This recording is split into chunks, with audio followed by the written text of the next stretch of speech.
in 2016, a year and 3 months after Chelsea's body was found. This is why he's already in a jumpsuit as the detectives lead him into the small interview chamber. You want some water or something? You good? You fine? Give me a second, I'll be with you. Actually, I'm going to go ask about your phone right now. All right, thank you. Daniel sits restlessly, bobbing his head, which may be a pacifying technique to help him relax. His hands are also around his torso, which generally is considered a protective position. Although some dismiss body language analysis as pseudoscience, it's used by the FBI and CIA during interrogations. When the CIA is interrogating an individual, they look for clusters of 3 or more indicators that occur in either quick succession or all at once. These indicators can be signs of discomfort or uncertainty in what the individual is stating, rather than indicators of deception. It's extremely important to note that you cannot detect deception through body language analysis alone. The detectives are gone for nearly 3 minutes.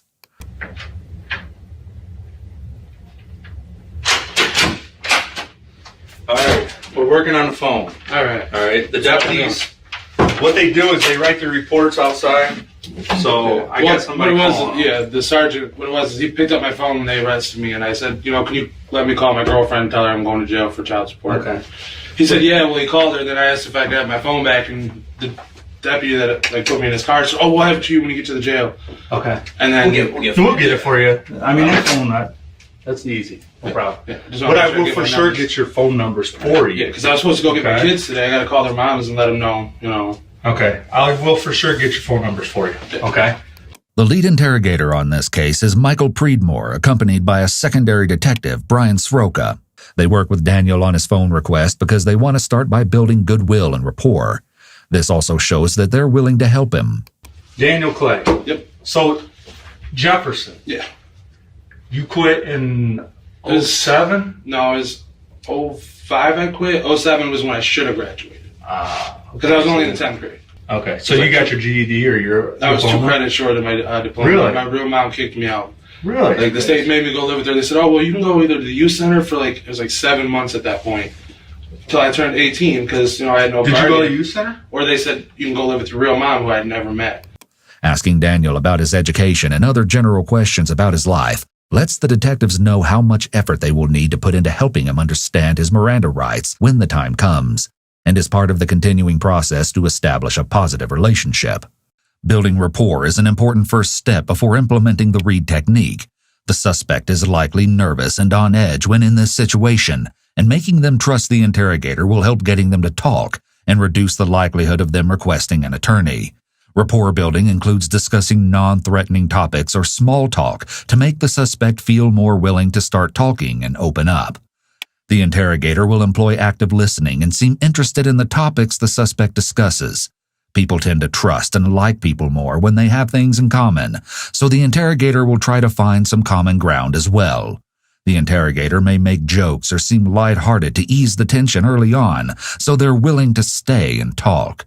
Rapport building is also useful to get a behavioral baseline, which is a key requirement for reading a person later on, as deviations from these behaviors are what signals stress and possibly deception.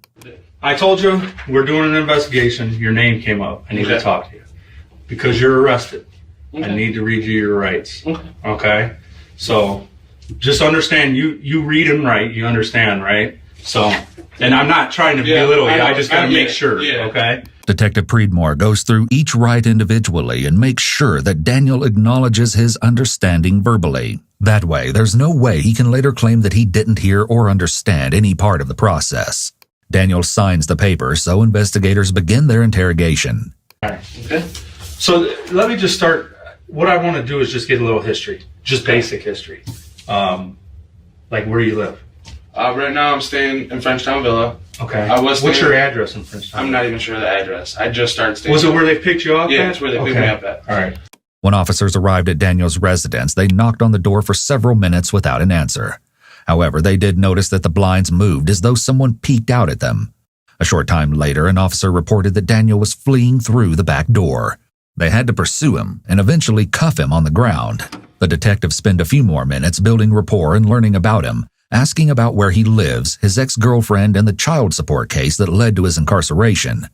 Daniel mentions that despite falling behind on payments after losing his job, He has a good relationship with his ex, Jessica Pribble, and recently saw his kids. No, I understand. Maybe someday I can put a good word in for you. Now you I'm got to looking at straighten 30 your or stuff 45 days. I've been doing good. I've actually been trying to stay out of trouble.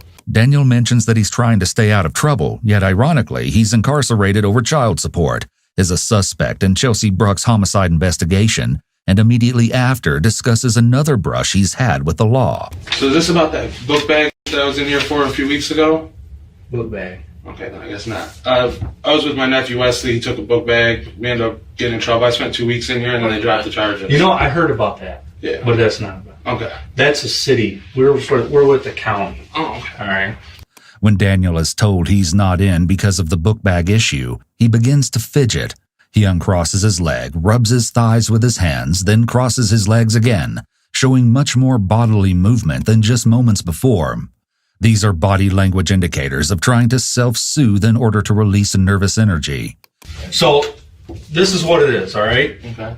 We've had over, actually, 1,137 tips. Yeah, I know. I was going to say, Right. I've seen some stuff in the paper and stuff. No, about it. and I mean, it's been all over. Somebody that don't know who she is, they've been living under a rock. Absolutely. Okay. Pretty much. And you came up in one of them tips. Okay. A simple response like okay when he's told his name came up in one of the police tips is an unusual reaction for someone who is innocent, as someone who was not involved would likely react with surprise or shock. All right. So our boss, when he tells us that we got to go out and we got to make contact with everybody that comes up in a tip, whether they're at the party, not at the party, we got to talk to them. Mm-hmm. Detective Preedmore wants Daniel to believe that he is not a suspect and that they are simply following up on a random tip. Hopefully, this will keep him at ease and encourage him to talk freely. The truth is, detectives don't have the time nor resources to interview everyone who comes up in a tip. They need to at least have a fair inclination that the person is involved and likely some evidence. That's why we're here talking to you. I was at that party for 2 hours, then went back to where I was staying up in Carlton. So you were at the party? Yeah. I seen my kid's mom actually there for... Pribble? Yeah. Okay. And Jessica Pribble? Yeah. Okay. Let me write this down. You got a lot of girls in your life. Okay, here. I do have a lot of girls in my life. So she was at the party? Mm-hmm. I wasn't with her there. She was with her new boyfriend. At the time, they had just gotten together. Now they have a kid together and stuff. So what time did you go to the party? About 8, 9. I was out of there about 10, 11. Okay, so you went there at 8 or 9? Yeah. It was still daylight. It was getting dark because it's October, 8 or 9, okay. Pretty sure. And I understand that you're not going to remember everything because it's been a long time. I'd say I probably showed up right as it got dark again. Probably only like 2 hours that I was there because I started drinking and then... Do you remember who the band was playing? No. I know it's Mike's Were band. the bands playing? They were ending as I was getting there. So about 8 or 9 is when you got there? Yeah. All right. I assume... Who did you go with? Who was it with? I don't even remember. I know Frenchie was supposed to go with me, but he didn't. Frenchie was supposed to go, but he didn't? Yeah, he didn't. Who's Frenchie? Matt Hurst. Matt Hurst? Yeah, he was the buddy. I was staying with him, and then Christine Kaywood. Did you go with Christine? No, I didn't go with any of them. Okay. Who did you go with? The only with? person I seen was Tyler. I didn't go with anyone. You went by yourself? Yeah. Okay. Daniel goes from being unsure who he attended the party with to confidently stating that he went alone. This is an indication of how easily he can be deceptive and lie. Who did you go with? Who was it with? I didn't go with anyone. You went by yourself? Yeah. I seen Tyler, Jessica. I'm sure Tyler you saw a lot of people because there were hundreds of people. I was going to get Tyler a ride home, and then when I went to leave, I was talking to my baby mama, hopped in the car, talked to her, and left. When you say baby mama, you mean Jessica? Yeah. Because you have another baby mama, right? She was being pissy, because she followed me out to my car and was saying something to me, and then she was just being pissy. When was this that you saw her? As I was leaving. Okay. I seen her the whole time. I was pretty much hanging out with her the whole time. This is what I do with everybody. Okay. All right. Relax. All right. I'm trying to remember. I know it's a long time ago. So about 8 o'clock, 8 or 9 is when you somewhere in went. there. Were you dressed as anything? Just plain clothes? Yeah, shorts and t-shirt. You weren't like a Peter Pan or something like that? The very last person to see Chelsea at the party was Logan Matzel, who was at the party selling band merchandise with his mother. He claimed that at 3 a.m. he talked to a very intoxicated Chelsea about her costume at the bonfire, and the memory remained with him because he's allergic to poison ivy, represented by the leaves on her outfit. With her was a man he thought might be her boyfriend because of how he was holding on to her and talking to her like he knew her. He described this man as a white male with medium-length dark hair and a thin mustache and beard wearing black-framed glasses. This is the description police used to create the suspect's sketch.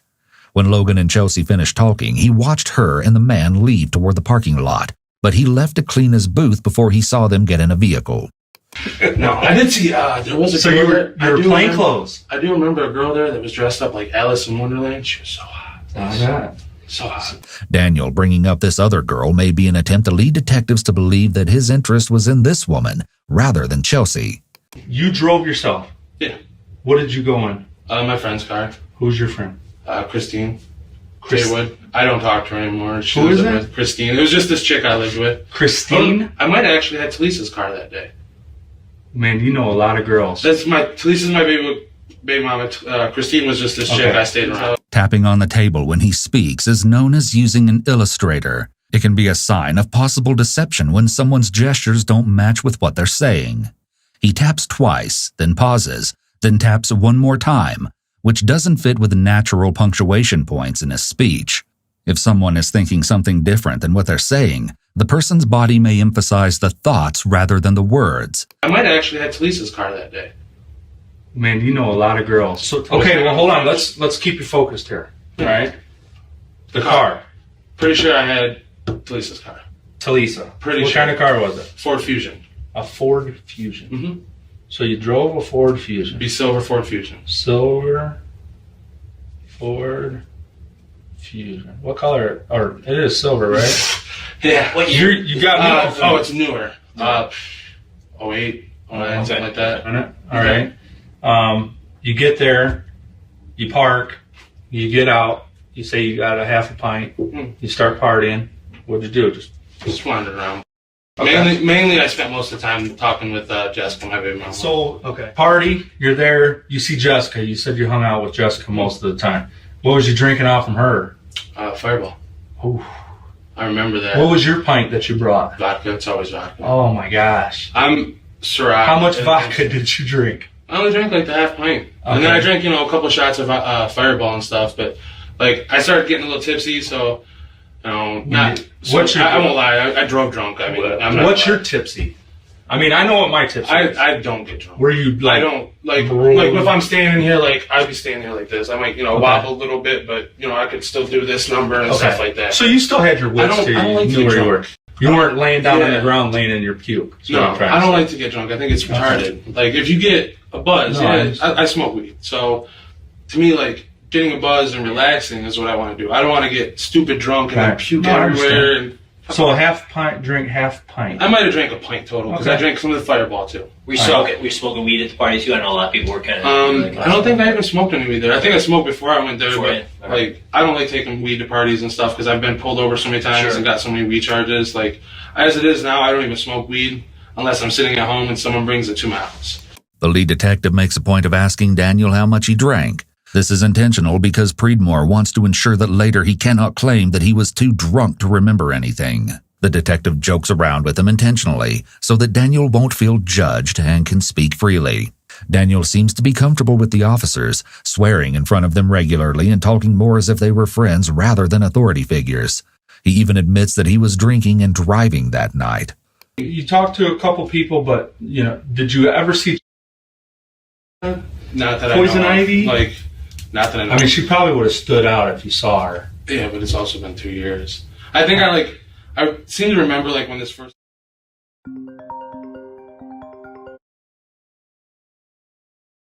started coming in the news and stuff that I remembered seeing her, the leafy shirt thing. Yeah, Poison Ivy. Yeah, it's pretty distinct. Yeah. Yeah, I remember seeing that, but just seeing her at the party. Okay. Daniel says, not that I know of, instead of a firm no. He may have used a vague phrase intentionally to make it easier for him to later change his mind and remember that he did see her. I mean, did you know, prior to the party? Not prior to. Afterwards, because it was 5 days later, I went to go pick up Okay. And she's like, do you know that my girl that I worked with, come up missing, blah, blah, blah, Okay. blah. So you never met her there? Never met her at the party, never seen her at her work. Not at Olga's? I did go into Olga's a few times to see Jessica, but I don't remember seeing her there either, Okay. I mean, if she's not super hot or something like that, I don't pay attention. I'm shallow a little bit, I won't lie. I understand. No, it's fine. Daniel reinforces the idea that he views women merely as objects, as he claims he doesn't usually notice them unless they're super hot. As he admits, he's a shallow man and he has an inflated sense of himself. This also seems to be an attempt to distance himself from Chelsea, along with his assertion that he never saw her. So while you're at the party, you don't ever remember seeing her? No. Never talked to her, never did anything? No. Nothing at all. I left there and went home. When did you leave? Probably about an hour and a half, 2 hours after I got there. So that's when I got there, it was right when it was getting dark. And so 8 or 9? Yeah. Okay. I'm not sure what time it gets dark. Okay. But, because I remember, literally, it just gotten dark because I was turning, everybody had their lights on and stuff, and it was getting a little hard to see and all that because we were pulling into the yard. Okay. I was there for when you say we were half, pulling in, was it just you or was somebody else line of with cars, you? Okay. All right. And then, as I'm pulling in, you got stopped by, I seen Ali, and there was another person that worked security. That's who I seen when I was leaving. What was it? Because I know most of the people that, worked security. I just can't think of who it was. I seen Ali and someone else as I was pulling out because I stopped and talked to him. I mean, it's all right. Tyler Ellison. I seen him when I was leaving because he got mad because I wouldn't give him a ride. Okay.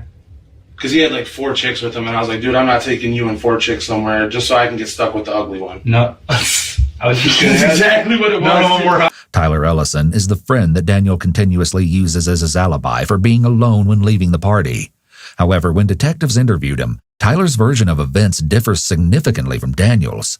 He explained that he arrived at the party with a friend, but when he was ready to leave, he couldn't find her. He saw Daniel standing by himself just before the fire was lit. Tyler claimed that he knew Daniel, but only casually. They weren't friends and didn't hang out together. Nonetheless, he asked him for a ride, and Daniel agreed, saying they would leave as soon as he finished his vodka. While waiting for him to finish, Tyler walked around the party for a bit. However, when he came back, Daniel was gone, so he had to call his friend Jarrett to pick him up. Now, at this party, you don't remember? You never said. I feel like I remember seeing her, I said, I remember a few days later when I heard about it and everything. I remember seeing her there, but...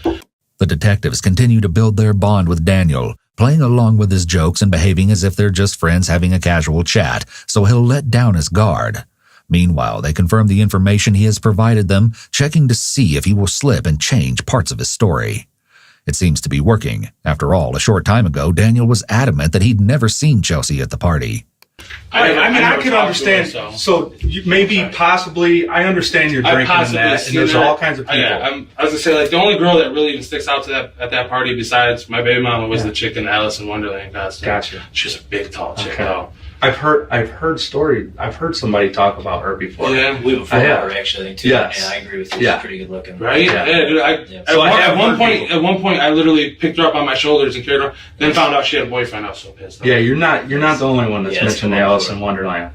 That's what bummed me. I'm pretty sure that's why I left. Because I was like, dude, all right, well, fuck it. I've been sitting here flirting with the chick for 30 minutes. She's been flirting with me, doing shots with me, talking to me and stuff, all about me. And then what's she doing? You're doing shots with her? Well, she was drinking her own shit. I think she had I don't know. I know she had something because I remember cheersing her a couple times. Gotcha. Daniel's return to the Alice in Wonderland girl continues his attempt to shift focus away from Chelsea, but also establishes a potential motive that he may have taken his frustration out on her later that night. I feel like I seen her that night because I remember talking to Jessica about this. I'm like, yeah, I think I remember who you're talking about, but I don't You never had any contact with her, talked to her? She was asking people for the phone to use the phone. Did she ever ask you to use your cell phone? I didn't even. No. Okay. My phone was dead most. So if you would have saw her, it would have been at a distance. Just if I could have walked right past her for all I know, but it's been almost 2 years. No, I understand. But I think you would remember talking to her. Yeah, I remember talking to her, but I don't talk to her. I just remember the party because, the whole thing that happened. No, I understand. Everyone remembers everything. Daniel's hand gestures are getting larger and larger, indicating that he's really working to try to convince the officers he's telling the truth. Individuals use gestures to get their point across, and these large gestures are a departure from his much smaller gestures at the beginning of the conversation, which shows that he's aware he needs to be believable here. So that's my main thing is just, you may have seen her, which is fine. I mean, hundreds of people saw her there. Yeah. All right. But if you had contact with her, I need to know. Yeah. As far as I can remember, I don't think I even said a word to her. I don't think I remember even getting close to her. I just feel like I remember seeing the Poison Ivy outfit and maybe thinking, oh, well, that's cool or something, because there wasn't many people in costumes. His feet and legs are more fidgety than previously, and his right leg is also pointed out, away from the room. The feet can often give an indication as to where the individual is thinking about wanting to go. So when you left at 10 o'clock, where did you go from there? Back to where I was staying, and I dropped Lisa's car off and then went to Goblins, which is in Americana. Okay, so you dropped Lisa's car off at Pear? Yeah. So you left the party and went up to Pear. Mm-hmm. And from Pear, I went to Americana. did you go in the trailer? Yeah. Or did you just drop the car off and go? Dropped the car off, talked to her for a minute, and left. Okay, so you went in and talked and made contact with her. What time do you think this was? Probably 11. Because I didn't have her car for long. I only had it for a few hours. All right. So you drop the car off. It's right around 11. You talk to her for a few minutes, and then you leave there and go to Americana? Yeah, I had her drop me off at Americana. Who? Oh, she dropped you off there? Yeah. Okay. All right. So she drops you off, or who she dropped you off to? Christine's, which is where I was staying at the time. It was just this chick I stayed with, my buddy Matt. Another one? Yeah. But I wasn't messing with this one. She's an uglier chick. She ended up, we stopped talking a few weeks later. So Christine... The girl lets him stay at her house, and he insults her. Further indication of how Daniel feels about women. So, her body, where we found her body, was Briar Hill Road. You familiar with Briar Hill Road? I know that it's near up where Chalise lives. It's back a couple miles back or something. That's you ever been there? No. I mean, I might have rode down it smoking or something, but... Is there any information that you think that would help me? Not really. I mean, I know some of the areas. I was at the party, but I don't remember I feel like I remember seeing the shirt, and I feel like I remember back then seeing it and being like, oh well, I've seen her, I think, but that's about it. Hundreds of people saw her. Yeah, I don't. But was there anything suspicious? I don't remember seeing her with anyone specifically or anything like that. I don't remember. Okay. She was never with you at any time. You never met her prior to the party. No, I mean I could have met her. I could have met her at Olga's. Okay. With when I went up there to see Jessica, right. But I never said anything. Yeah. Did you ever date her at all? You guys ever date? No. Ever? I know she was pretty big on Facebook. No. Did you ever communicate with Chelsea on Facebook or text message or? No, because I even thought about it. I was like, no. Any websites at all? I know sometimes she went on dating websites and would reach out to people. Meet would be the only one I really use. Do you remember ever talking to Chelsea on there? I think she might have had one of those, but not that I know of. So you can check my Facebook and everything. I'm 99.9% certain. So I think I got one more question. Have you ever had sex with her? No. Never. No. Okay. I don't even I've never even flirted with her. Never talked to her. Never. Nothing. No. Anything Trust me. I'm a man whore. I remember every chick I've ever slept with for the most part. And yeah. All right.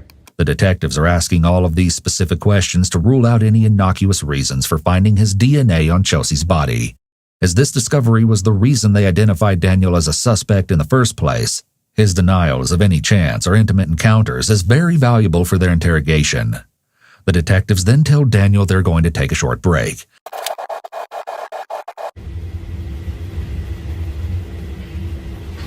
He may be feeling relief now as the self-soothing head behavior from earlier has stopped. He may be thinking he's managed to dodge a bullet and the conversation about Chelsea is over.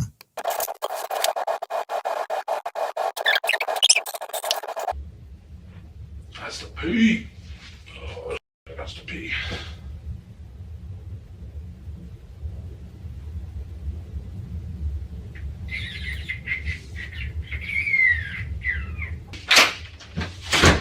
I got those numbers, so. All right. Here, the detectives have come through with Daniel's request, which is an attempt to continue to build goodwill. I just got some follow-up questions. Okay. But do you need anything before we... Okay, all right. Because I know I had to pee hard. I had to pee, so... Are you good? This is all I had to drink today, so... Okay. All right. The detectives watch suspects through the camera when they're alone because this can reveal important details. Since Daniel stated that he needed to pee, Detective Predmore gives him the option to use the restroom. It's interesting that Daniel declines, but perhaps he thought the interview was nearly over and planned to just wait until the end. Like Facebook. Do you have Facebook? Yeah. Okay. Would you be willing to let me look into your Facebook? Like, what do you mean? Like, go through my messages or whatever? Yeah. As long as I'm with you, I don't mind. Would there be any reason that your DNA would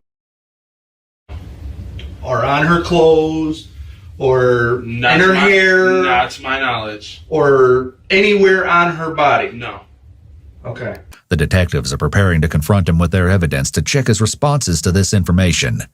Daniel's response here is significant because anyone who never had contact with the victim would more than likely give a more definitive negative response. Do you understand what DNA is? Yes, I understand. Tell me what you your think DNA blood, you know, everybody's is different. But what about semen? Everybody's is different. It's DNA. Yeah. Spit. Yeah. DNA. Yeah. Okay. I just want to make sure you know what cells, DNA is. I know what touch you're something. saying. So there's I'm no- relatively smart. It's not just blood. Okay. Well, a lot of people, and I'm not calling you dumb at all. Yeah. I just want you to Yeah, it's understand blood, it's semen, blood, hair, anything semen, that comes from your body. Right. Yes. Could have DNA in it. Yes. Okay. Okay. I just wanted to clear. Okay. And there's no reason any DNA of yours should be on her clothes, No. in her hair, No. or anything like that. Okay. My next question to that, we've asked everybody, okay? Everybody, Okay. if they would be willing to consent to a DNA buccal swab. Yeah. And They actually just did one for me like a month and a half ago. Well, I mean, I don't know where that went. Okay. This is specifically for this case. Yeah, bring it on. All right. Detective Predmore once more tries to allay Daniel's suspicions that he is the main suspect by indicating he's having everyone provide DNA.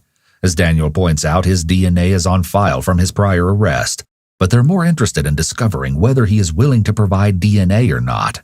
So I'll ask him to go and get he has it right here. So- Like I said, I don't mind helping whatever way I can. Detective Sroka goes over his rights, then administers the DNA test. You may be wondering why exactly the investigators collected another DNA sample from Daniel. In addition to wanting to see Daniel's reaction to being asked and if he would agree to it, they also wanted to hold their cards until he already told a story that couldn't be explained away when DNA evidence was presented to him, basically trapping him in his lies. They wanted to make him believe they didn't have that evidence until later. All right, so I know we've talked about it a lot, Daniel. Okay. And I know it's been a while. All right. And I've been straight up with you. Yeah. Okay, straight up. I mean, I'm not hiding What I'm anything. doing for you, yeah. All right. And I hope that you've been straight up with me. Yeah. All right. Trust me, I got But kids. there's some other information that's out there, all right, that I've asked, and I think it's not been the whole truth. Okay, like what? Okay. And when we're talking about the whole truth, we're talking about contact. Okay. All right. Daniel goes from making small movements like lightly bouncing his foot to suddenly freezing when confronted about how he is not giving them the whole truth. This is a red flag that could possibly indicate that the detectives are onto something. The freeze response is a survival instinct that may emerge when a person feels threatened. If someone is making a repetitive movement, like bouncing their foot, and then they suddenly stop when they're asked a question or presented with new information, this is a sign that their stress level has increased. A deceptive person may stop moving in an attempt to blend in and not call attention to themselves, much like an animal may freeze when they sense a predator is hunting them. I have reason to believe I have information that you had contact with. Like Okay. at that party or something? Yes. Like, I might have seen her. I don't remember. But when I say, remember I clarified, you might have seen her. Yeah, I said I might have seen her. When I say contact, I mean physical contact. Oh, no. Okay. Notice here how his head is shaking no in the middle of the yes head shake. This is a subtle sign of what he's really thinking and is called incongruent body language. Gestures for emphasis should align with the words they're supposed to be emphasizing. If someone is shaking their head no while they're verbally saying yes, that's a red flag that their brain is thinking one thing and choosing to say another out loud. What if I told you that your DNA was on her? I don't know how my DNA got on her. Okay. Like, No way, no nothing, no how. Daniel repeating no way, nothing, no how is a way to try and convince the detectives that he's telling the truth. When someone repeats something, the average honest person tends to believe it the more they hear it. What if I told you that her DNA or your DNA was on her? And why did you just say my DNA again? If then you would have to have my DNA from before. So, but I don't. My No, DNA I'm not. Listen, Yeah, yeah. listen, Daniel. Sure. I am not trying to trick you. I'm looking you straight in Yeah. your face. All right. I will actually show you. All right. What I have from the crime lab. Okay. All right. And I'm telling you that your DNA is on there. I have no idea how. So we need to figure out how it got there. I have Right. no idea. Nobody can. I mean, that just doesn't show up. At this point, Detective Preedmore has begun to use the Reed method, a technique designed to use positive confrontation to explore inconsistencies. By confronting Daniel with the DNA results, which they had before they even brought him into the interrogation room, Preedmore is calling out his lies. He continues to deny any involvement until the detective confronts him with new information. We need to, right here, it needs to happen. I have no Okay. idea. So No, it's fine. Daniel is holding both of his hands palm up, known as a rogatory display. Often when a person shows their palms, they're asking that you accept them and or what they're saying. The palm up position indicates that the person lacks confidence in what they're saying, and they're pleading with you to believe them. When someone makes a declarative statement, their body language will likely show confidence if that statement is true. That But kind I of freaks think- me out a little bit. you know- Like, I don't know. Like, Well, it freaks me out too. It really, truly, honestly does. It freaks me out. Okay? But I need to know. All right? no Your idea. DNA was found on her. No Okay? idea. And you had to be with her. You No, had to. You know why? Because one in gazillion, it's a one in gazillion. All right? That your DNA was on her. Like, what kind of DNA? Like a hair or something? DNA. Like Fluid DNA. I have no idea. Okay? I really do not have. You any believe idea. me? If that's what you're saying, I mean, I guess. Daniel probes for information here. He may be trying to find out how much the detectives know before revealing anything. However, the detectives use a strategy of providing their evidence in small tidbits so they can counteract suspect lies. I'm asking, do you believe me? I guess, yeah. Okay, I am not tricking you. I have There no is idea. nothing. I am straight I up have with you. no idea how my Okay. DNA got on her. So I need to know. All right. Did you? And you're the ladies' man. Yeah. If something happens, something happened.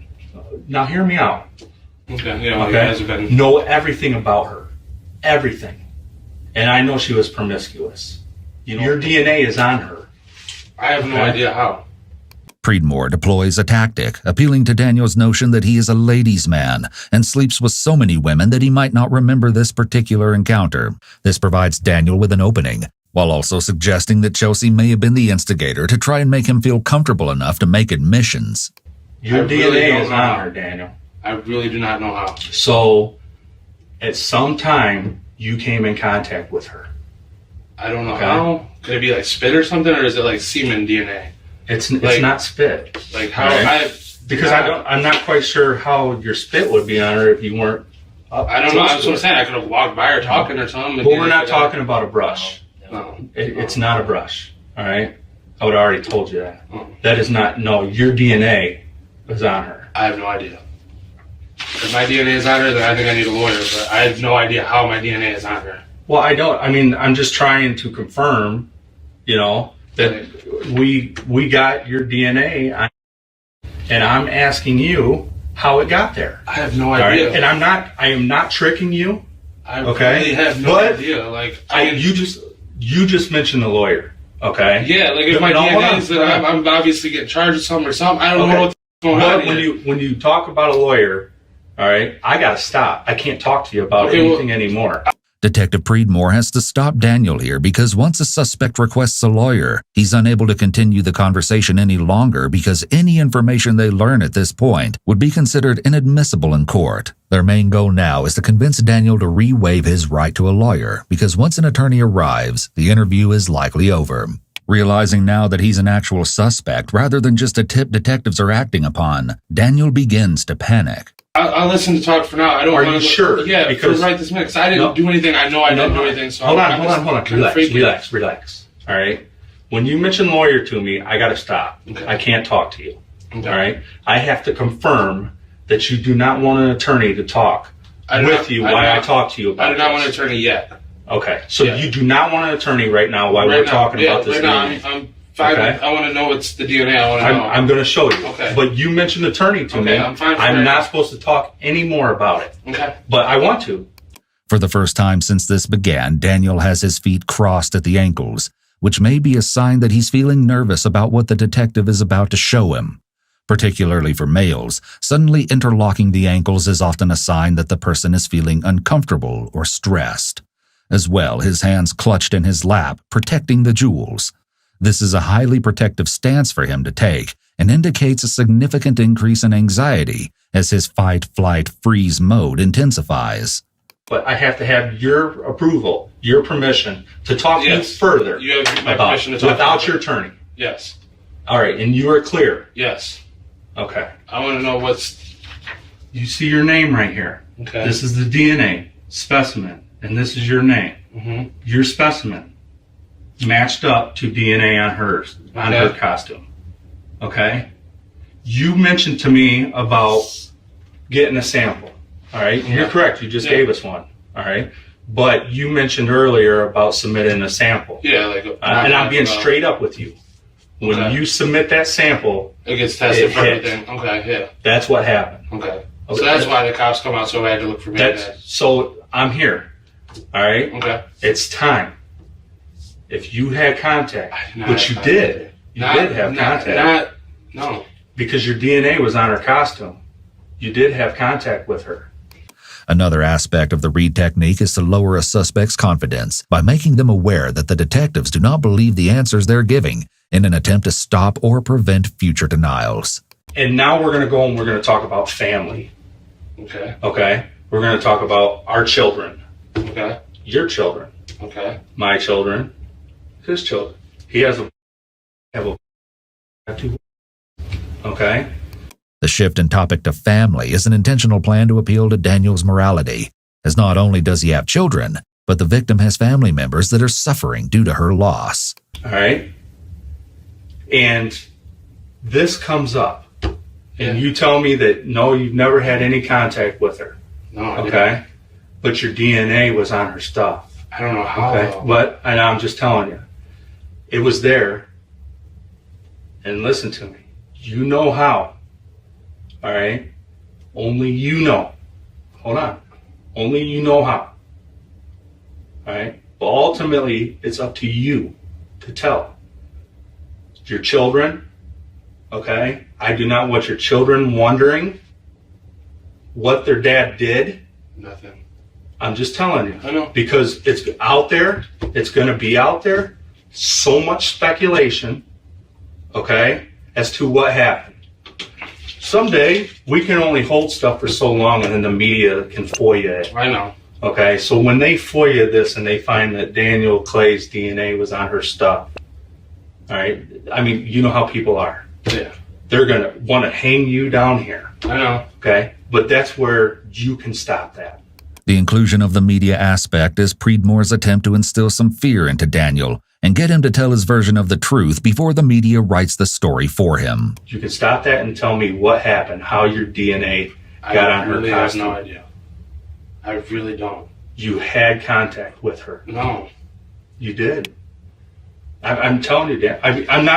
I'm not guessing. I'm not making anything up. All right? You came in contact with her. Did you kill her? You've never heard me say you killed her. No, I did not. Never. I did not do anything to that girl. But you came in contact with her.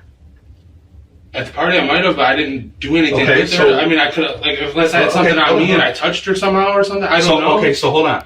People often use exaggerated arm gestures and body movements when lying in an attempt to appear more believable, similar to what Daniel is doing here. Detective Preedmore then tells him what he believes happened based on the evidence, demonstrating that they already know more or less what happened to make Daniel lose confidence with his denials. Right, so this is what I think happened. Leaving by myself, I showed up by myself, everything. Can I tell you what I think happened? Sure. All right. just hear me out. Okay. I mean, it's not going to hurt anything, right? Yeah, that's what I'm saying. Okay. And I've looked into a lot. I mean, we've been investigating this for a long time. Okay. And I'm going to tell you, it's no surprise. It's no coincidence. It's not a brush. All right. Your DNA was on her stuff, but hear me out. All right. Maybe, and just hear me out. Yeah. You left party by yourself. I'm not disputing that at all. Okay. But I think possibly maybe you picked her up. Hear me out. No. And how promiscuous she was, and she had been drinking. You had been drinking. You're the ladies' man. You told me yourself. All right. So you see her, and I know how promiscuous she was. All right. Well, I'm telling you. Yeah. I know you don't know, but I'm telling you. Daniel shifts his feet, likely an anchor point movement indicating he's feeling uncomfortable. When someone is sitting in a chair, there are 3 anchors that are keeping them in that position: the feet, back, and buttocks.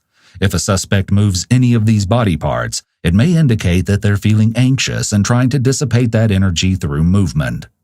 By describing Chelsea as promiscuous, the detective is trying to take the blame off of Daniel so that he will admit to having physical contact with her. It will be easier for him to admit the truth if he feels like the detectives are on his side and that Chelsea can be blamed for part of what happened. This is likely not the detective's real belief at all, but is instead a strategy to get the truth. I think you two had. All right. I'm telling you. I think you two had. But her death, I don't know if that was you or someone else. The detective is intentionally separating the encounter from the murder to see if he can get Daniel to admit to sleeping with Chelsea. Since confessing to intercourse with her does not mean an admission to killing her, he hopes Daniel will take the bait, as it will later prove easier to pin the murder on him as well. All right. I don't know. All right. I want to know the truth, but I first need to know the truth how your DNA got it. Did you and her have sex? No. All right. No. You got to be truthful with it. If you want help with you, if you want me to help you, all right, you got to be 100% truthful with me. I didn't do anything with her. More happened that night than you're telling us. We know that. We know that. You know that. Okay. We want to know how things went down. I have no idea how that got there. I really don't. I'm telling you this. I do not, to my knowledge, remember ever having sex with her. Once more, Daniel responds with "not to my knowledge," indicating deception. Yeah, never doing anything but with her. let me stop you real quick, Daniel. Daniel, look at me. To my knowledge is not a definite. Okay, well, unless I don't remember. Right. Well, that could be it. I don't really get that. But that's why I asked you, how f***ed up were you? I was, Okay, I was drunk, but not drunk. Yeah. I was still, I remember most of the night after I left. I remember driving home safe. I didn't crash or nothing, so I had to be sober enough to do that. Could you have had sex with her and thought it was somebody else? Not to my knowledge. knowledge. Is that a possibility? Not to my knowledge. Unless I was okay. But is it a possibility? It's a possibility, yeah. It could have. Your DNA is on her. Is there a possibility? I mean, there's a possibility. That you had sex with her? There is a possibility. Okay. But that possibility. I was f***ed up at that party. Okay. I remember getting there, getting f***ed up, being there for a couple hours. I remember getting in that car and leaving. Listen. I remember. This marks a new shift in the interrogation, as for the first time, Daniel admits the possibility that he might have hooked up with Chelsea in a situation where he was under the influence or otherwise mentally impaired. You left that party alone. Mm-hmm. I did not pick anyone up. At that party, there's a possibility you could have sex with her. I mean, if I was that f***ed up, I don't know what. Okay. But I don't remember having sex with her. I remember doing a lot of stupid shit at the party. I know I had sex that day twice, but I don't think it was her, because there was a girl named Nicole and then a girl named Daniel. Daniel has taken the bait, changing his story to fit the scenario Detective Preedmore is selling. After his many denials, he now suggests that he was terribly drunk at the party and definitely had slept with someone, that it could have been with Chelsea, which explains how his DNA could have gotten on her costume. Okay. I remember. So when you you had in a car. Yeah. Okay. What car? Talisa's. Okay. It wasn't somebody else's car. No. There were hundreds of cars. No. So it was Talisa's car. Yeah. The police interviewed Talisa Orsett, the ex-girlfriend and roommate who Daniel claimed lent her the silver Ford Fusion he allegedly drove to the party. She explained that she met Daniel on the MySpace website and began dating in 2009. Daniel moved in with her in early 2010 and lived with her off and on until she became pregnant in early 2011, during which time his residence with her became more permanent. In September of 2014, they broke up and Talisa kicked him out of her house, during which time he moved in with Christine Kaywood and Gregory Crutchfield. Talisa allowed Daniel to borrow her car only one time, and he damaged her door, so she states that there was absolutely no way that he was driving her car on the night of Chelsea's murder. Another of Daniel's roommates, Matthew Hurst, confirmed that Daniel always drove Christine's vehicle, which was a green four-door Mitsubishi. In fact, when interviewed, Christine claims that while she stayed home rather than attending the party, she did let Daniel borrow her vehicle that specific night. Do you think that's where that DNA came from? I mean, it could be, but I don't remember like her being in a costume. Like, Okay. I remember it was just a girl in a t-shirt or something. Okay. I just. Well, you said it. Yeah, I'm saying it could be. I remember everything, Yeah. but she wasn't blonde. She had dark hair. Or Well, something. she was wearing a wig. Oh, I didn't know that. Yeah. Okay, well, it was a dark-haired chick, but I'm fairly certain it wasn't her. See? And when I left alone. I didn't take her with me or nothing. I'm just trying to recount. When you guys first brought me in here and I started thinking about it, like, I don't remember who I had that night. I know I was up and had sex with someone. I've always wondered if it could have been her or not. And then you guys called me in here, freaked me out. Well, I didn't want to say I had sex with somebody and then find out it's her, and then, she disappeared. And Yeah. I know I left alone. I know I didn't do anything. All I know that I remember how it was is the girl said, "Ooh, you're cute." And I said, "No, you're cute." And she was really and giggled, and I just grabbed her up, started making out with her. Next thing you know, I'm in my car, I left. Yeah. But After having sex with her, if that's who I had sex with, that's who you had sex with. All right? Now, there's no denying it. Okay. There's no discounting it. All right? You had sex with the car. Okay? Okay? Okay. Where at the party did you see her? Where did she come up and say, "Hey, you're Right by the fire. I just got done talking to Jessica. What time was this? Right before I left, so probably about 9:30 to 10:30. I remember talking to Jessica, and then Tyler was trying to get me to play wingman, and I'm like, "No, dude." So I hurried up and hopped in the car and pulled out, because he seen me literally standing like 5 feet from me and goes, "Dude, you're in a car by yourself. You can't take us home." Okay. And I'm like, "No, I'm not taking you and 4 chicks somewhere." Despite his claims that he was so drunk that he couldn't even be sure that he had intercourse with Chelsea, Daniel suddenly seems to have a great recollection of a lot of specific details about the intimate encounter, including other events at the party, especially those involving his ex Jessica and friend Tyler around the time when he claims he left alone. So the thing is, Daniel, is you had sex with the party, which is not Bad. It's not bad. It's a bad coincidence, but it's one hell of a coincidence, Yeah. but it's not bad. You said she jumped on you. Hey, you're pretty hot. much, yeah. And She's that was like, it. "Oh, you're cute," and You two went to the car. Pretty much, yeah. Because I was aggravated. I couldn't get with the chick with Alice in Wonderland. Okay. Daniel attempts to minimize his interest in Chelsea by suggesting that he only had intercourse with her because he was unable to get with the Alice in Wonderland girl.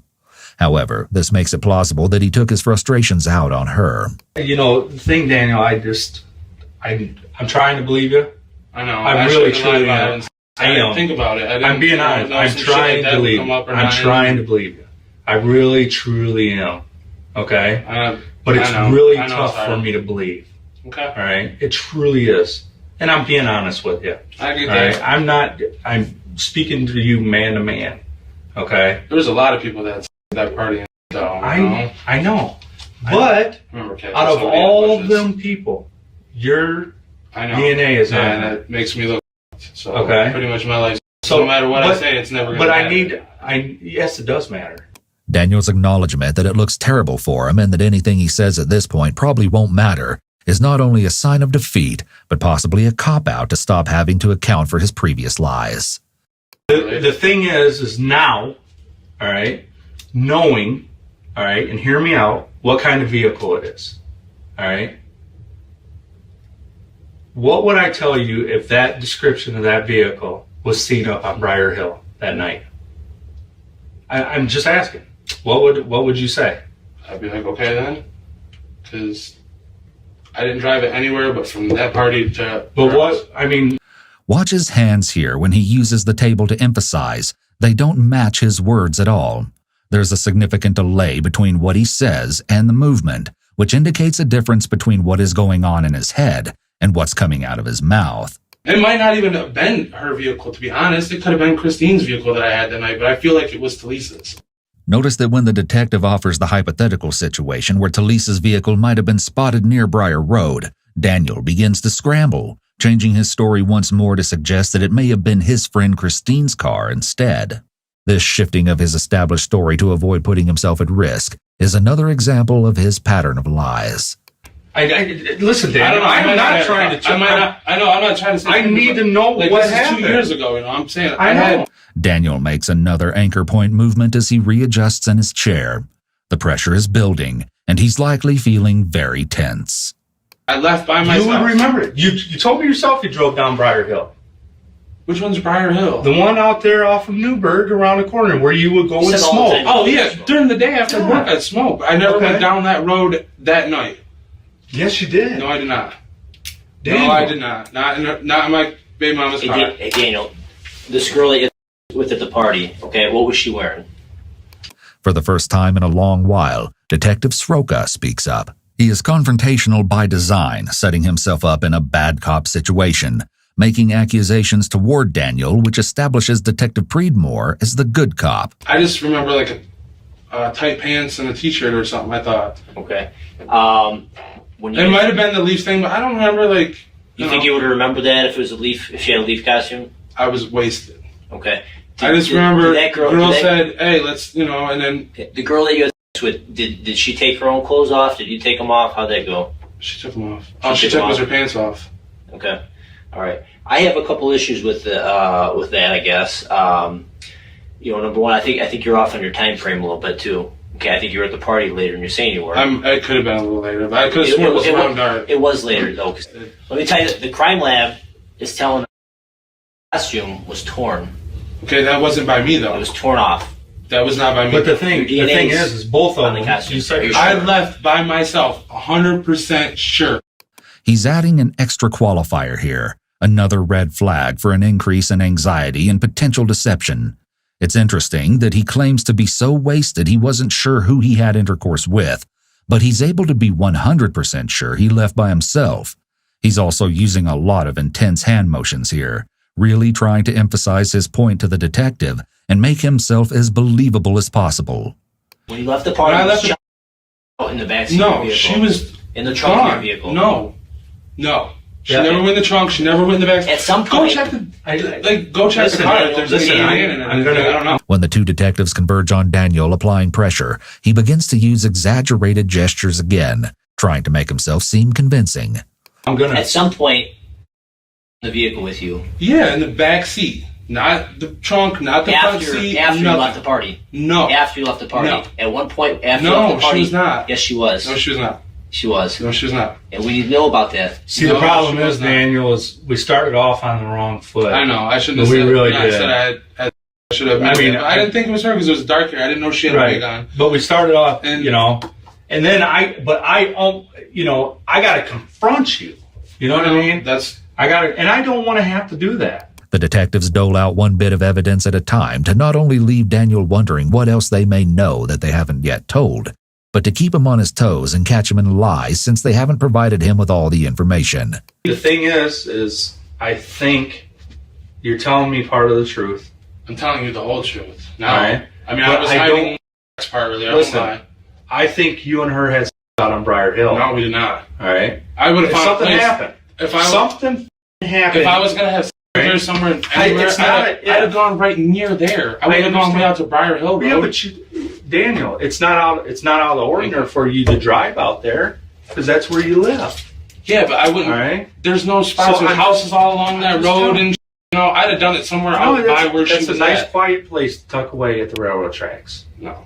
Wait, what railroad tracks are you talking about? The ones on the dirt road, right there by the. Yeah. What road are you talking about? I'm talking about the road that's on Telegraph. Is that where she was found? Hold on a minute. Let me go get a map, and I want to show you exactly. Okay, because I thought she was found over by that school. Give me a second. I'll get a map, and I want to confirm exactly where it was at. Okay? Relax.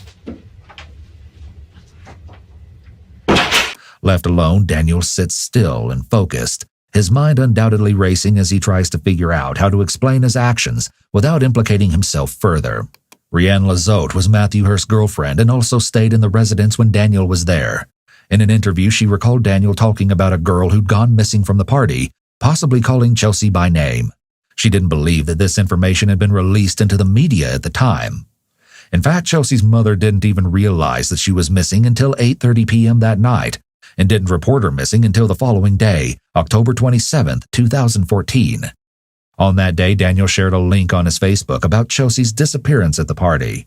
Over the course of the next few days, listed under events on Daniel's Facebook page, detectives found 2 different planned searches to locate Chelsea. Early the next month, on November 19, 2014, they discovered a Find Chelsea event on Daniel's Facebook. That very day, Daniel posted a photograph saying, "I already know I'm going to hell at this point. It's really go big or go home." The Monroe News periodically appeared on his Facebook as well, which is significant because it happened only on days where larger events in her investigation occurred. So this is This is Briar Hill Road right here. yeah, this is Briar Hill. The school's over This is here. Newburgh, right? Yep, this is the school down Okay, here. see, I've been by Newburgh. That's where I bust my UVs. I don't really come down This is often. Briar Hill. Okay. Okay. The use of a map creates a stronger case, as it's harder for Daniel to say that he misunderstood anything about the relevant locations later. So I just wanted to confirm, and this is the railroad tracks, and this is the pond back here. Okay. Okay. So that's where I'm from. I've never been back there. Okay. Not, like, Right. I mean, I've drove down the road a couple times. So that's it. bear with me. All right. I want to talk to you. Okay. All right. I know we're all getting tired, but I want to talk to you. All right. Stressing. So this is the thing, the DNA. Okay. I just went and confirmed. Okay. And I'm telling you exactly. I'm not tricking. That's fine. Yeah, I'm not believing you. lying. I'm not saying anything. I did say something where I was wrong. Okay. It was not semen, the Okay. DNA. It was skin. All right. From force, Like, what do you from mean? tear. Oh. Your DNA cells were on where her crotch was torn and where her Might have top was torn. Now Detective Preedmore transitions to the idea of violence. I'm grabbing her or something. Okay. So that's where your DNA was. I'm Okay. past that. Okay. All right. I know that you tore that. I didn't tear Hold on. it. I We're past pulled that. it off or whatever. Yeah. Okay. Sure. So, but it was torn. You had to tear it. I didn't tear You're, it. but I'm not getting That could that. have been somebody Right. after me or something. Okay. There's nobody So- after you. This is where it's time. Something happened when you left with her. I did not leave Listen, there. when you left, Did not leave it there. either something happened where it was intentional, unintentional, accidental. As Detective Preedmore wants Daniel to admit he was responsible for her death in any way possible, the easiest way is to suggest it was an accident. Once Daniel acknowledges this, the door is open for him to pursue the possibility of murder. Providing options is another component of the Reed technique, which urges him to accept the option that provides the least moral or legal culpability. Now is the time for you to tell us what happened, because are you that monster murderer? No. Did you have intention, but it No. it just slipped? It got out of control? No, I didn't do that to her. Or was I it an didn't hurt accident? her. I had sex with a girl. That's it. But then you have your DNA from where the tears are on her costume. And I'm going to tell you one thing that nobody knows about except us and her mother is that she had brittle bone disease. That was- Brittle bone disease is a simple That's- yeah, touch, a yeah. tap, I where break- it breaks. I break my fingers Okay. a lot because of it. So that's what happened. It was an accident. Something happened where it was an accident. Telling him that Chelsea had brittle bone disease provides Daniel another way out by making her death seem like an understandable and easy to accomplish accident. Okay. Something happened with you and hold on. What's wrong? Okay, but an accident happened. An accident happened, Daniel. Can I get a cigarette in this? An accident happened. As Detective Preedmore becomes more confrontational, Daniel is clearly stressed out as he goes for his water bottle and even asks the detective if he can have a cigarette. Okay? An accident happened, and it was an oh shit moment, and it was gone. It was done. And we can't bring it back. We can't bring it back. All we can do is get closure from here and move on. Okay? We're past all that. Daniel's agreement here seems to be an indication that he's getting close to admitting the truth. Was it an accident? It wasn't murder. You didn't intend to kill her. You did not intend to kill her. You did not intend to kill her. Excuse me. You did not intend to kill her. I am on your side 100% with that, Okay, I get Daniel. that. Look at me. I am on your side with that. Daniel scratches his head, which may be an adapter sign that he's trying to relieve some stress. Adapters can take many forms: scratching, tapping, grooming, or fidgeting. The purpose of all these different behaviors is to release nervous energy. We need to know. I know, but All I right. didn't. I just had. We need to know. So when your name comes out there and everybody's asking me, Don't matter anymore. I don't want people to think you're that murderer, because I know you're not. I know you're As soon not. as it comes out, my Daniel. name and remotely, Daniel. This is That's it. not who you are. This isn't who I you can are. tell you. I could tell you right now. This is not who you are. Hypothetically, I could tell you that we had sex and she did get hurt, and I left her out there. I'm still going to jail Okay, for the rest of my life. but you're not that murderer. So, No, you're I'm not. still going to jail for the rest of my life. I Absolutely. didn't do Look that. at me, Daniel. You have Look at sex? me. Look at me. No. The pressure is building for Daniel in his observation that no matter what happens at this point, he's going to jail for the rest of his life may be an attempt to get reassurance from the detectives that this is not the case. Instead, as the investigators detect the cracks in Daniel's temperament, they apply even more stress. Look at me. There you go. I didn't do anything. You had no I didn't intent. sex with the Daniel. girl. I was wasted. You That's had it. no intent to hurt her. All right? It takes intent to go the rest of your life. Can I use the bathroom? You had no intent. Daniel's request to use the restroom is an attempt to escape, to get a break from the intensity and try to regroup, and the detectives intentionally ignore him because they feel like they're close to getting him to break. You're not the murderer. I know. I didn't. We know do that. anything. I just had.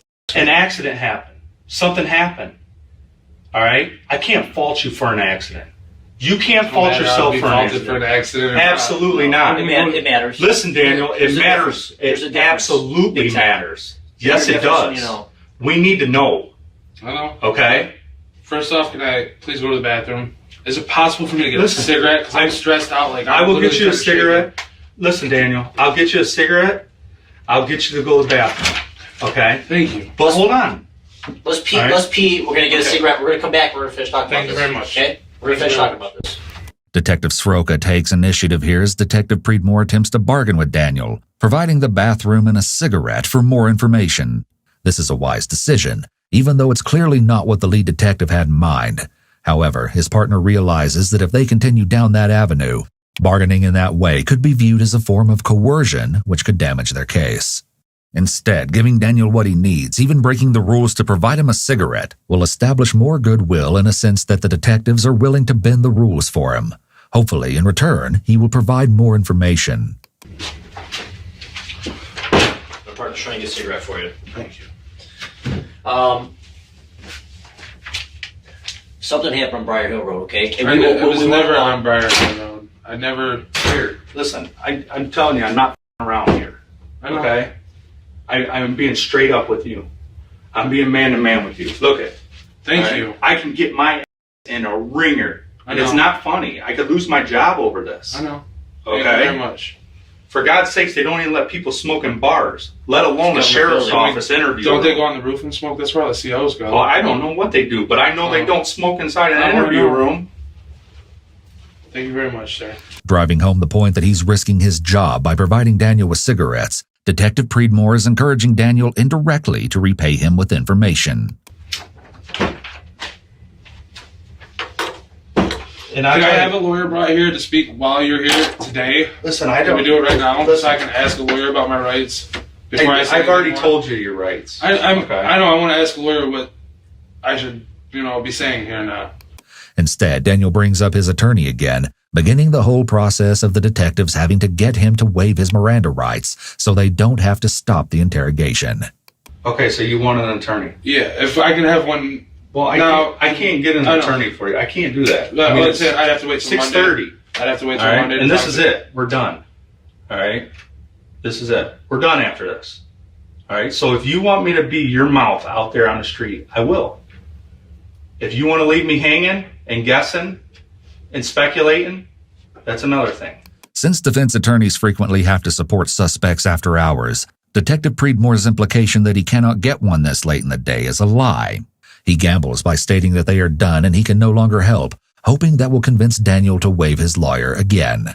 If you want an attorney, we'll be done with this. This is your chance to talk to us. You I make know. the decision if it's going to be homicide first degree, if it's going to be second degree, manslaughter. That comes from you. I know. The bad cop ploy of bringing up potential charges is also designed to encourage Daniel to talk by implying that his cooperation may lessen the severity of his charges. I need to say an attorney and just call my mom and ask her what she thinks. Well, this My is mom the is thing. my professional legal opinion. Okay.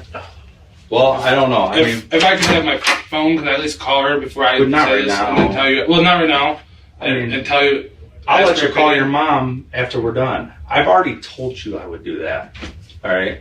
The detectives refusing Daniel's call to his mother is an attempt to keep anyone from telling him that he should lawyer up. Since he's not a minor, they don't have to allow a consultation with a parent. We're right here. We're talking. When we're done, we're done. Okay? All right? So it's your choice to talk to me with the attorney present, or you can continue talking to me and waive your rights. His response is basically true because if Daniel does seek counsel, he will suggest that Daniel not cooperate with the detectives, so they will be done speaking. I have a lot of stuff I want to tell you. I know. But I don't want an attorney. I'm still listening. I'm trying to listen to what you got to say. So it's your first. choice. I'm Do you listening. want? But you got to clarify that you do not I want an attorney. I don't want an attorney yet. I'm just Okay. asking- Look me right in my eye I and was say, just asking, Mike, I was just asking about what would be Okay. if I asked for an attorney. I you just do wanted to not know. want an attorney. I do not want an attorney yet. Because I will stop right now and you can have an attorney. Okay? I just wanted to know what would happen if I asked for an attorney. Well, I'm going to stop talking to you. The detective's invitation for Daniel to call him by Mike, his first name, brings their relationship to a more personal level, which encourages trust. It's surprising that Daniel once more waives his rights, especially because he has been in and out of prison regularly and should know never to talk to an officer without the advice of counsel. Hey, So Dan- you were worried before. We were talking about you said, I'm going to go to prison for the rest of my life, no matter what. That's okay. There's a difference between intent, I know. things like that, and that's what we need to know right now, okay? It wasn't. Did you intentionally? No, I did not intentionally hurt her. Okay, then we need to know what happened, okay? There's a We big had- difference. And she sat there, and then she's like, "All right, well, let's go," because we had there. Then we left. Okay. And had somewhere else. Where's somewhere I else? don't. Briar- We were was it driving. Briar No, Road? it wasn't Briar Road. We were just driving around. She did like leave, and I seen her as I was pulling out. She's like, "I'm about to walk. I'm so tired of this." I'm like, "Just hop in. We'll go." And I freaked out. I was wasted. Daniel's story has changed many times since the interrogation began. Now he finally admits that he did have contact with Chelsea after the party, when his most consistent denial throughout the investigation has been that he left alone and never saw her again. Furthermore, he admits to having intercourse again after he picked her up. Okay, so hold on. Let's stop. Now, you feel like a lot of just went off your chest, don't you? Yeah, because it's something that It's something that eats you up. All pretty right? much. But you're going to move on from here.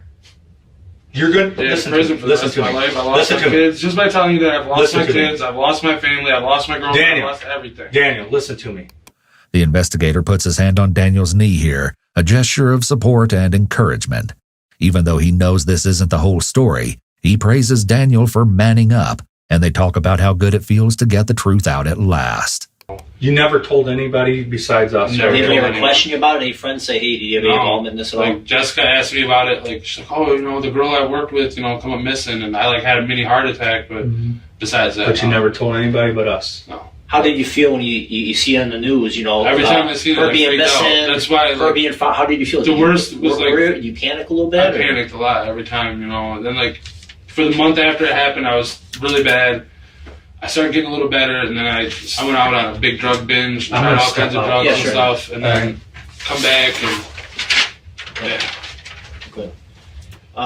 Is there anything I can get you right now? unless you can get my phone so I can call my mom. We'll do that. At least, because I know the phones aren't even working downstairs. I'd like to at least be able to call my mom and my girlfriend and We'll explain. let you make a phone call. Give me a few minutes to tell her, I'm going to jail for a long time. At least, I'll be able to tell her man to man. Despite the severity of the situation, Daniel seems unemotional, even when discussing telling his mom and girlfriend he's going to jail for a long time. The detective leaves the room, but when he returns, he has an update for Daniel. Speaking of her mom and your phone calls, all right, I'm going to keep my end of the promise. Thank you very much. But this is what's going to happen, okay? And this is respect for the mom, her mom, okay? I'm not going to let you call your mom until we go out and talk to her mom, Okay. then I will come back and I will get you out and let you make your phone calls. Okay, thank you. But I cannot make I cannot take the chance of something happening. You know how people talk about Yeah, it. so if I put this out, can I have it when I come back and call later? Like, No, we got to do it now. Okay. Because the sheriff's here. The detectives leave, but bring Daniel pizza since he missed dinner. cold ass pizza.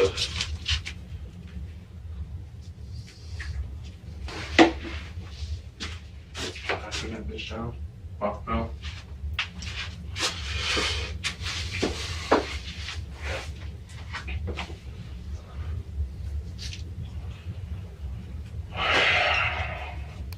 Daniel leaves with the detective so they can make the phone call to the victim's mother and inform her of Daniel's confession.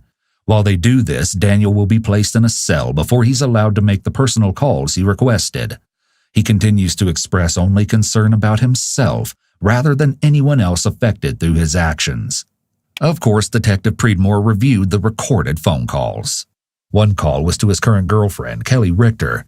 During that conversation, Daniel admitted to her that he killed Chelsea, saying that during intercourse, he choked her and accidentally broke something in her neck. He then explains that he ditched her because he freaked out and things blew out of proportion.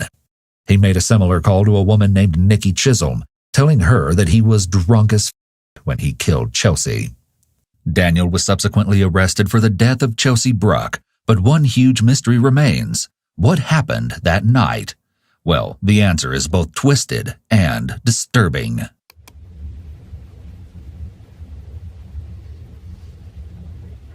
Back in the interrogation room for a follow-up interview, Daniel is demonstrating signs of anxiety as he awaits the sergeant's arrival. His legs are shaking and he seems to be experiencing shortness of breath. However, when the officer does arrive, he once more shows his dual nature by quickly composing himself. Hi, Daniel. How's it going? Good. Is it Dan or Daniel? Daniel, don't matter. All right. We met the other day. Yeah. I don't know if you remember. Yeah. The sergeant explains that since he's now been officially arrested, the rules have changed and he must remain cuffed. To begin the rapport-building process, he does agree to loosen the cuffs for Daniel. I think there's a sense of relief. It's good. You know, because I really just, want you to tell him. just not knowing. You know what I mean?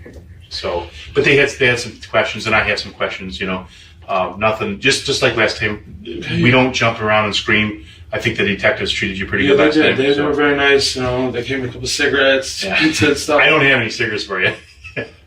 I can try to find it. You find me one, how you make me the happiest man alive? Because I've been sitting there. I haven't slept since Friday, pretty much. Just like in the previous interrogation, the sergeant is cordial and explains he just wants as much information as possible for the victim's family. His goal is to try to fill in the few missing blanks in the investigation. Right. And did you follow the news when? No, as every time I'd see something about it, I'd start freaking out. Yeah, we obviously you knew this was coming. We talked to some ex-girlfriends and stuff, and you know they told us some things like Which ones? Erica, and she did some of them ever ask you like what happened or No.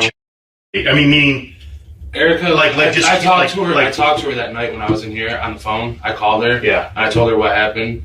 She's like, I never would have expected that out of you, blah, blah, blah. I'm like, no, I mean, I've never really told anyone anything. All right. Well, like I said, we've obviously been working all weekend, and I appreciate you being. I almost I've get been this, down there freaking out over everything. I almost get the sense though that it seems to be like a little bit of a relief. It is. Like I didn't mean to do it. I feel horrible every day. I think about it. It's like, if that was my daughter, and there was times where I literally wanted to just message that chick on Facebook, her mom, and be like, I'm so sorry. Yeah. I don't know what else to say to her. It's like, I know I'm going to spend the next 10, 20, 30 years of my life in prison for this. I'm not going to see my kids graduate. I'm not going to get to watch them grow up. I've done so much to ruin my life. And I do feel better out that it's finally out and I don't have to live with it anymore. While Daniel may be starting to feel some remorse for Chelsea's family, he immediately turns the focus to how his actions have affected his own life, showing his selfishness. Like, I've never done anything that's wrong. Nothing even close. Some weed or gotten a few fights or, I ran from the cops in December of 2014 for like 50 feet when they went to arrest me, and then I stopped because I realized I wasn't getting nowhere and my brain kicked in. You realize they were faster? It wasn't even that. It's just I was outrunning the cop. Yeah. I would have made it, and then I stopped. I'm like, look, I'm just done. Well, I know you. I wanted to kind of go back through that night. The sergeant has Daniel go through the story again, and he and Detective Sroka search for inconsistencies. They reach the point in the story where Daniel describes choking Chelsea in the car. She moved underneath me and choked me. I was choking her, and then she went limp. And I know it wasn't that long that I was choking her. Couldn't have been more than 20, 30 seconds, and I wasn't doing it extremely forceful to my knowledge. Right. Because I've had other girlfriends like to be choked. As stated earlier, when someone makes a declarative statement like this, their body language should indicate confidence because they're speaking the truth. However, Daniel's palms are up. This low confidence body language is highly suspect and a red flag. So, but when you would choke the girl before Yeah. girlfriends before, was there ever any time where there was a problem where somebody passed out or somebody? Like once Lyric passed out on me when my ex was like 4 or 5 years ago. What's her name? 4 years ago. Lyric. Okay. It's been a few years. This would be back in like. So she passed out, but I mean, did She started to pass out because she was on top of me when I was choking her. And that's when I, first was starting to do stuff like that. When officers interviewed Daniel's ex-girlfriend, Erica Rafko, she explained that during intimacy with Clay, he would often choke her. While she did like when he did so, frequently it was too hard, and she had to tap him repeatedly to get him to stop. She said she didn't feel safe around him because he would sometimes hold her down with a hand around her neck. Once during intercourse, Daniel had his hand on her upper chest area and applied such force that he broke her rib. Another time, she asked him to hurt her, but he did so with such ferocity, pounding her ribs, that she asked him to stop. Now, as the story reaches its fatal climax, the sergeant begins to ask specific questions because he needs to find the truth about how Chelsea received the facial damage, the actual cause of her death. Now, so then from there, you said I think you said you got kind of freaked out a little bit. Or Yeah, and I just started Did you driving hit her at out. all? No. They said they found a split on her lip. I'm thinking that maybe when I threw all the branches on her, or maybe when because I got her out of the car, I could swear I picked her up and carried her, but I might have dropped her a couple times because she was, I'm not that big of a beast. Right. Did you ever push her? Didn't she get into a fight at the party too? Well, she had walked into a board. Okay. And she had a little blood. Oh. His legs have not stopped moving, as well as hands are in the protect the jewels position again. This is a fight or flight anxiety response.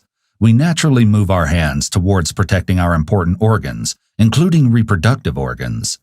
I remember seeing blood on her face like that, and somebody, I remember hearing about it days later that, she'd already busted up her face or something. She walked into a board. The sergeant has evidence that she was struck, but before he reveals anything definitive, he's having Daniel exhaust all probabilities. The coup de grace is his revelation that Chelsea did not, in fact, have brittle bone disease. So that was not actually a factor in the damage she sustained.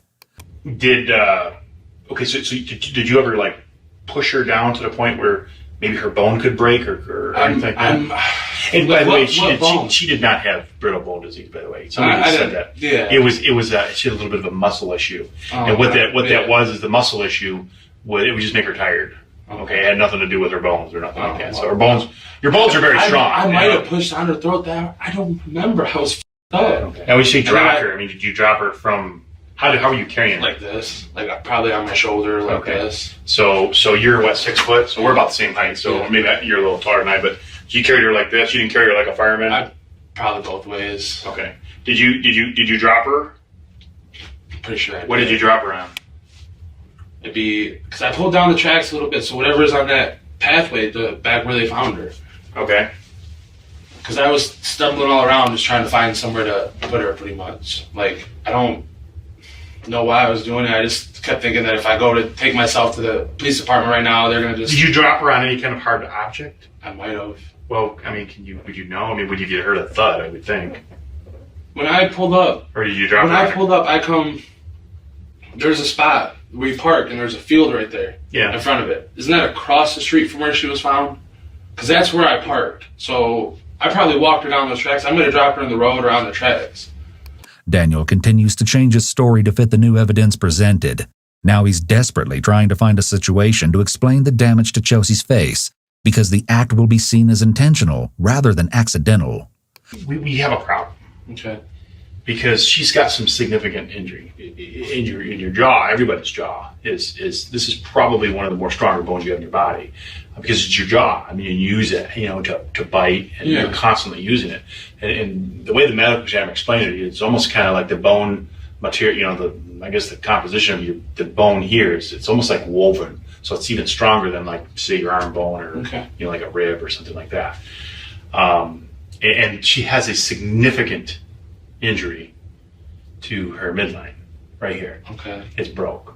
Like, could have been like me dropping her on her face, something? I'm not a doctor, but I'm gonna ask him. But from 3 feet, well, like over my shoulder, 4 if I feet, dropped her 6 onto feet, like that rail or the cement, I'm gonna ask him, because there's a because I've never hit that girl. I know that. It's not a pretty photo, but I want to show you it.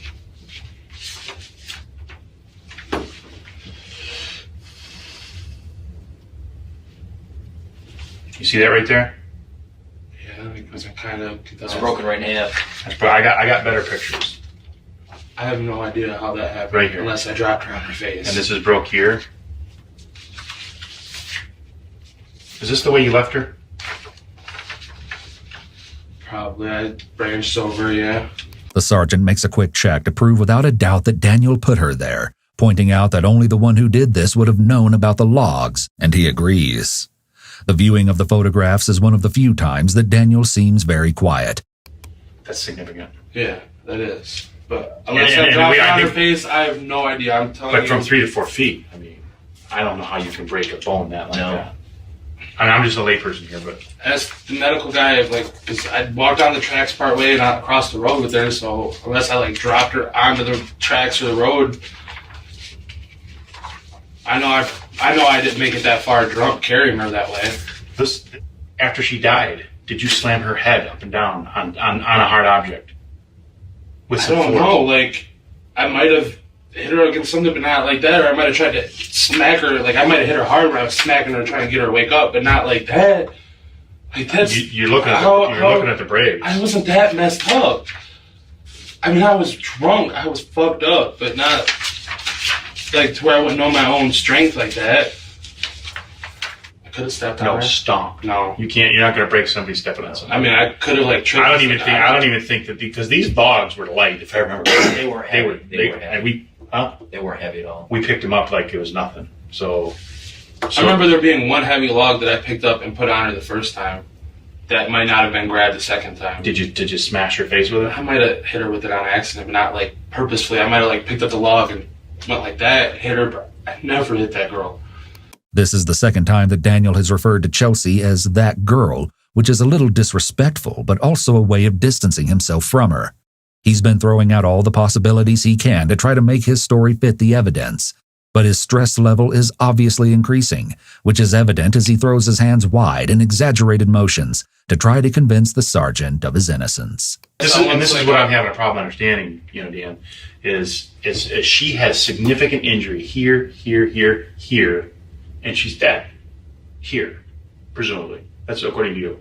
So how can we explain this? This is not good. I mean, your suggestions, and I understand where you're coming from, but the suggestions of dropping somebody from 3 to 4 feet, the medical examiner, I've already asked him that. Okay. I've already asked him that. I figured. Because I asked him, because we all know how hard it is to carry dead weight. She's 130 pounds. 130 pounds. I don't care how strong you are. That's hard, to do. So I could see you dropping, and I asked that question. Would he drop? No. And I said, explain to me how that happens, doctor. And it's strike with an object. Matter of fact, we talked to the anthropologist. Okay, she's a really, really smart person when it comes to bones. Okay. And I asked her, I said, well, could somebody punch her? Because that's what we thought, somebody would punch her. And she said, it'd probably break his fist before it would break these bones. So to give you an idea, probably break your fist. So her thought process was that an object was in the hand. Like a hammer or a tire iron and I'm just throwing the stuff out there. An object would cause that significant break. So the next question to the anthropologist was, how did that happen?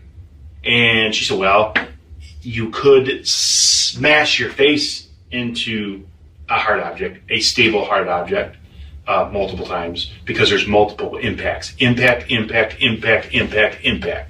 Okay. I don't know. I don't know if I snapped and tried hitting her afterwards, trying to wake her up or something. But I don't remember. Think. I don't. She's owed it. I really don't. I remember blacking out a lot throughout the night. Like, I was up. I remember after I choked her, and she passed out. I couldn't get her back to wake. Like, but listen, I remember tapping her on the face and hitting her on the face. But I might have hit her hard then, like to give these up here. But I doubt this down here. I don't think I broke her jaw hitting her like that. I don't remember a good part of the party. Like, I don't remember what I was doing there. Cause of death. I don't remember blunt force trauma. After. That's the cause of death, Daniel. It's not from her being choked. It's from her being hit in the face with something. So we need an answer. We need closure. I was choking her. That's when she stopped moving and stuff. Do you know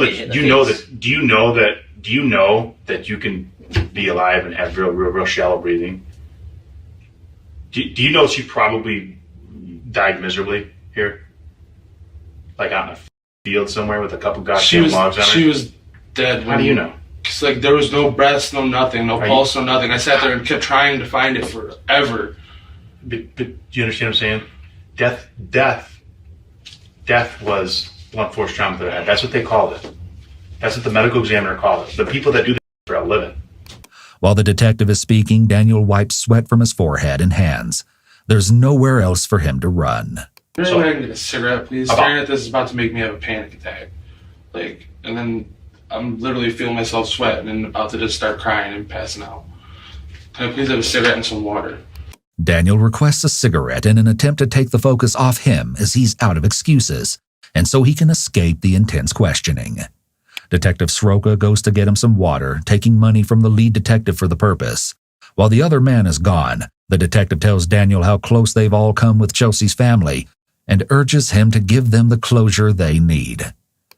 Daniel, you saw that jawline. It is absolutely displaced. I really don't know unless that was from throwing the wood on her. Like the jaw. I could get the eyes. Like, I could have probably done that. I won't lie to you. Say there is parts where I blacked out. I don't remember a lot of that. I remember it was easy. Did you smash your head in the door? I could have when I got out of the car. Did you smash your head? Not on purpose. Not on purpose. I'm telling you, when she stopped moving is when I was choking her. And that's why I thought she was dead. So unless after that, when I was freaking out, trying to wake her up or something, I did it. Or when I got her out of the car, I did it. I could have hit her head in the door then. I could have hit her head on the train tracks walking down them. I could have hit her head with a branch, but I never, like... So I'm going to go back and I'm going to talk to the medical examiner. I'm not telling him. I'm going to tell him your theories. I don't know. Like, Look at that. I could have done the ones under her eye, but I don't know. Look at that. I didn't hit her like that. I was going like this and stuff. No. But like, I was just trying to wake her up. Displaced. I don't know. Displaced. When someone encounters a threat, such as being interrogated for murder, their body may go into fight or flight mode. Respiration increases and mucous membranes dry up. This combination may result in the pitch of someone's voice changing, as Daniel's has here. I don't know. Significant injury. I don't know. Doctor said car wreck could cause that. I didn't hit her with the car. I know you didn't. I know you didn't. I don't know with you. Either A, two things happen. Either A, you hit it with an object extremely hard multiple times, or B, you smashed your head multiple times on a hard object. And I'm looking at it, and if I'm just a lay person looking at this, looking poor Chelsea, you know what I'm saying? Look at that. I know. I'm about to have a panic attack. Can you please see if you got any water yet? I'm literally feel like I'm about to pass out. Daniel's refusal to look at Chelsea's picture is a refusal to face the monstrous thing that he did. Daniel, we need you to remember this, okay? People aren't going to believe that you choked her, and people are going to be under the impression that you're not sorry about what you did, because you're not telling the whole truth. I'm horribly sorry. I don't remember. I remember how she got hit in the face, and we need to know about that.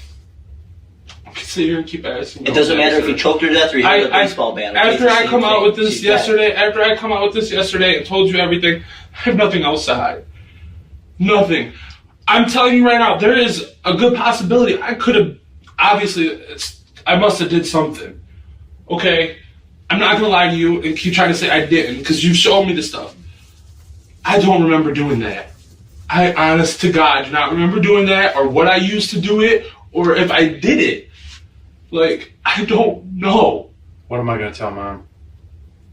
I was blacked out. Tell her when she, to me, was dead. She don't give a flying about that. Oh, then I don't know what to tell her. She has I really don't know what to tell her. A devastating secret has been hidden from her for 1 year and 8 months. The death of her child.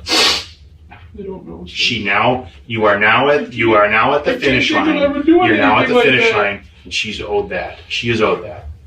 She is owed that. A mother. Somebody who carried her for 9 months and cared for her for 22 years. For 22 years. She still lived at home. Off, please. She still lived at home. Cut myself. I can't wipe my face. I can't do anything. Can I get some tissue or something? Here.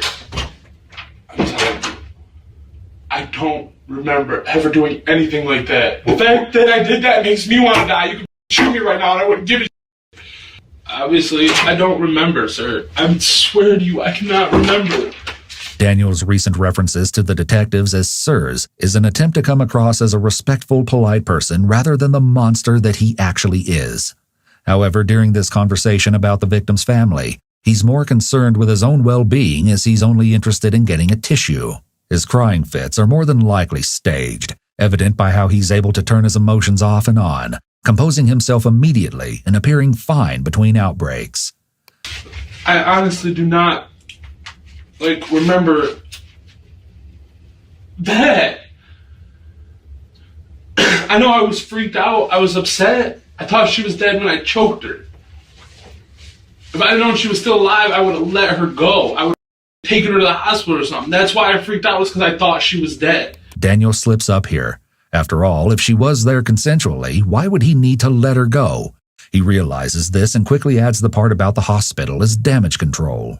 But what Daniel has to say next, no one saw coming. You could have driven her to the hospital on their own, just dropped her in a parking lot.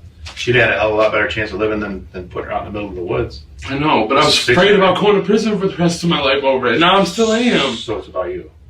It was, yes. I won't lie. As the interrogation draws to a close, Daniel shocks everyone with his narcissistic behavior. You know, I've dealt with this every day since then. It's not just something she's had to live with. You think I don't sit there and think about this every day? She's dead. And now you're telling me this? Now this is a whole nother thing I have to deal with on it? That I could have beat this girl when I was blacked out and not known, and that's what killed her instead of me. I could have just took her to the hospital and, this is stuff I've dealt with my entire last year and a half. This is classic narcissistic behavior, as Daniel is still only able to think about how his own actions have affected him, rather than what they've done to others.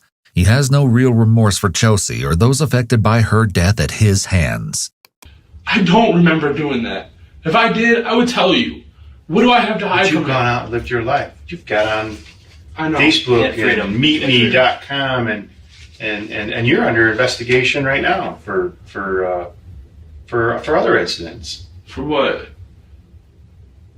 You went and lived your life. What am I under investigation for? I'll talk to you about it in a minute. All right, now what? But I know what you're talking about. Never mind. What? What's her name? Charlie. I was with Wesley and Claire the whole time. I heard she tried saying something. I'm talking about the one where you brought the girl back to your girlfriend's trailer that you said was yours, and you showered with her, and she told you to stop, and you didn't stop. Which one? Who? So there was more than one? I don't know who you're talking about. Right here, I'm saying you went out and lived your life the way you wanted to. Wait.